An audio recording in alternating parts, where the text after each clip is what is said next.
दोस्तों, आज के एपिसोड के स्टार्टिंग में आप सब देखने वाले हो कि जज अपना फैसला सुनाने ही वाला होता है, लेकिन तभी मिस त्रिशा उनसे बोलती है कि रुकिए जज साहब, हमारे पास इस केस का एक चश्मदीद गवाह है। मैं माफी चाहती हूँ कि उस गवाह को हम पहले पेश नहीं कर पाए क्योंकि अभी तक वो हमारे हाथ नहीं लगा था, लेकिन अब हमने एक गवाह ढूंढ लिया है और इसीलिए मैं आपसे उस गवाह को यहाँ कोर्ट में पेश करने की मंजूरी चाहती हूँ। तभी दोस्तों आप सब देखने वाले हो कि जज साहब मंजूरी दे देते हैं और तभी नक्श उस गुब्बारे वाले को लेकर कोर्ट में आ जाता है। दोस्तों, उस गुब्बारे वाले को देखते ही लवकुश घबराने लगते हैं और बोलते हैं कि अब तो हमारी सारी पोल खुल जाएगी और हम पकड़े जाएंगे। तभी अभिषेक उन दोनों को बोलता है कि मेरे पापा है ना यहाँ पर, तो तुम क्यों टेंशन लेते हो, वो सब कुछ संभाल लेंगे। फिर दोस्तों नेक्स्ट सीन में आप सब देखने वाले हो कि वो गुब्बारे वाला विटनेस बॉक्स में खड़ा हो जाता है और जज साहब को बताता है कि यही वो तीनों जने हैं जो उस दिन इस लड़की के पीछे भाग रहे थे, और बोलता है कि मैंने इस लड़की को बचाने की कोशिश भी की थी, लेकिन मेरा वजन ज्यादा होने के कारण मैं इन तीनों के पीछे नहीं भाग पाया। तभी दोस्तों आप सब देखने वाले हो कि मिस्टर जवेरी अपनी चाल चलने लगता है और गुब्बारे वाले से कुछ आड़े टेढ़े सवाल पूछने लगता है और गुब्बारे वाले से बोलता है कि ये तुम्हारी जेब में चश्मा किस लिए रखा है, क्या तुमको सही से दिखता नहीं है क्या? तो वो गुब्बारे वाला बोलता है कि जी हाँ, एक आंख से मुझे पास का नहीं दिखता और दूसरी आंख से मुझे दूर का नहीं दिखता। तभी जवेरी बोलता है कि point to be noted my Lord, जब इस आदमी को सही से दिखता ही नहीं तो ये इतने विश्वास के साथ कैसे कह सकता है कि ये तीनों वही लड़के हैं जो उस दिन त्रिशा के साथ बदतमीजी कर रहे थे। तभी गुब्बारे वाला बोलता है कि नहीं साहब, उस दिन मैंने चश्मा पहन रखा था, और बोलता है कि मैं हर टाइम चश्मा पहने रखता हूँ। तभी मिस्टर जवेरी बोलता है कि अगर तुम हर टाइम चश्मा पहने रखते हो तो अभी ये चश्मा तुम्हारी जेब में क्या कर रहा था? इसका मतलब तो यही हुआ ना कि तुम कभी कभार चश्मा पहनते हो। और दोस्तों ऐसी ही गोल मटोल बातें करके मिस्टर जवेरी गुब्बारे वाले को अपनी बातों में उलझा लेता है। तभी मिस शिवानी खड़ी हो जाती है और बोलती है कि आप मेरे गवाह को उलझा रहे हैं। तो मिस्टर जवेरी बोलता है कि इसमें उलझाने की क्या बात है, मैं तो एकदम पते की बात कर रहा हूँ।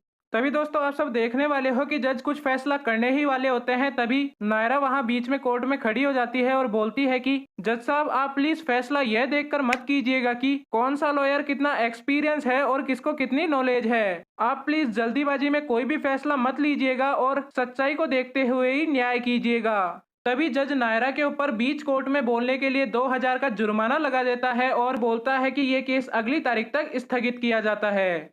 फिर दोस्तों नेक्स्ट सीन में आप सब देखने वाले हो कि सभी लोग कोर्ट से बाहर आ जाते हैं और बाहर आकर गुब्बारे वाला नायरा और कार्तिक को बोलता है कि सॉरी मैडम जी, मैंने अंदर सब कुछ गड़बड़ कर दिया, और बोलता है कि मुझे ये यकीन है कि ये तीनों ही वो लड़के हैं जो उस दिन इस लड़की के पीछे भाग रहे थे, लेकिन जब कोर्ट के अंदर उस वकील ने मेरे से ये सब पूछा तो मैं घबरा गया था और अच्छे से कुछ भी नहीं बता पाया।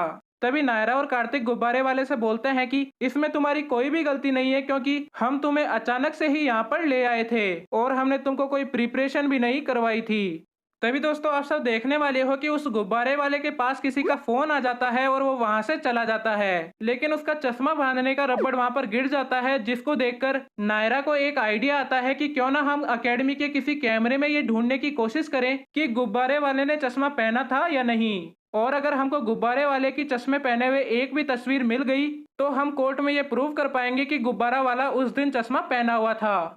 और फिर दोस्तों नायरा की ये बात सुनकर नक्श और कार्तिक उस सीसीटीवी कैमरे को चेक करने के लिए चले जाते हैं। वहीं दूसरी ओर नायरा अपनी गाड़ी लेकर घर जाने के लिए निकल जाती है। वहीं दूसरी ओर गोयंका हाउस में आप सब देखने वाले हैं कि मिस्टर जवेरी सभी घर वालों को बोलता है कि नायरा अपने परिवार के खिलाफ होकर एक पराई लड़की के लिए लड़ाई लड़ रही है और इसीलिए समाज में नायरा की इमेज अभी काफी अच्छी बनी हुई है, इसीलिए अब हमको सबसे पहले नायरा की इमेज को खराब करना होगा। और दोस्तों जब मिस्टर जवेरी ये सब बातें बोल रहा होता है तभी मनीष जी मिस्टर जवेरी को बोलते हैं कि नहीं, तुम नायरा की बदनामी नहीं करोगे क्योंकि वो हमारी बहू है और वैसे भी वो अकेली ही है जो सच का साथ दे रही है। हम तो ये केस इसलिए लड़ रहे हैं ताकि हमारे दोनों बच्चों का फ्यूचर खराब ना हो, लेकिन सच्चाई तो यही है ना कि लवकुश त्रिशा के गुनहगार हैं, इसीलिए तुम सिर्फ लवकुश को छुड़ाने पर ध्यान दो, ना कि नायरा की इमेज पर। और दोस्तों इस दौरान मनीष जी मिस्टर जवेरी पर काफी गुस्सा हो जाते हैं। तभी दोस्तों आप सब देखने वाले हो कि मिस्टर जवेरी मन ही मन सोचने लगता है कि इनके परिवार की वजह से मेरे बेटे की लाइफ खराब नहीं होनी चाहिए, और इसीलिए वो अपनी एक घटिया चाल चलता है और मीडिया को गोयंका हाउस बुला लेता है। और मौका देखकर कायरव के पास जाता है और उसको बोलता है कि तुम मीडिया वालों को यह बोलना कि मुझे मेरी मम्मा के पास नहीं जाना है क्योंकि मेरी मम्मा मुझको पुलिस को पकड़वा देगी। इससे होगा यह कि तुम्हारी मम्मा समझ जाएगी कि मेरे कायरव को पुलिस से डर लगता है और इसीलिए वो पुलिस को नहीं बुलवाएगी और सारी फैमिली की प्रॉब्लम सॉल्व हो जाएगी। तभी कायरव मिस्टर जवेरी की बात मान लेता है और मीडिया के पास चला जाता है। वहीं दूसरी ओर जब नायरा अपनी गाड़ी में घर जा रही होती है तभी उसको कायरव की याद आती है और इसीलिए वो कायरव से मिलने के लिए गोयनका हाउस की तरफ आ जाती है। और जैसे ही वो गोयनका हाउस पहुंचती है तो वो देखती है कि मीडिया वाले कायरव से सवाल पूछ रहे होते हैं कि क्या आपको अपनी मम्मा की याद नहीं आती। तो कायरव बोलता है नहीं आती। फिर मीडिया वाले पूछते हैं क्यों, आपको मम्मा की याद क्यों नहीं आती। तभी कायरव जवाब देता है क्योंकि वो मुझे पुलिस को पकड़वा देंगी।